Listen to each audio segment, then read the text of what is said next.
I'm Kendall Claxton. I am a senior at Point Park University, and I am young Maya.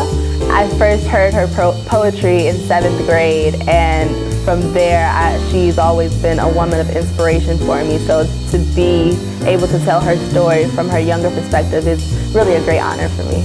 I'm Kanyarusoke. I also went to Point Park, graduated in December 2013. And so I play older Maya in the show and kind of guide her through the journey as I'm going back into my memories and writing I Know I Cage for Things. Yeah, I think one of the most fun parts for me is kind of playing between thinking about how I viewed the past from that point in her life when she was writing it, but then also finding times when I slip in and kind of become a child again in some moments. And I think the personal connection that I've made is in the process of what does it mean to find your voice.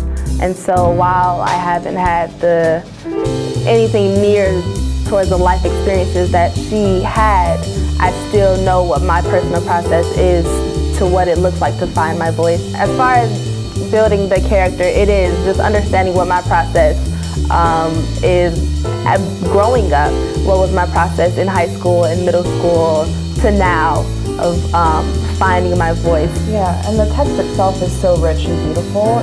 Sometimes it seems like we don't even have to do much. You just kind of let the language live. And between us and the rest of the cast, I feel like we've only really worked together for 2 weeks now so far, and it's been great.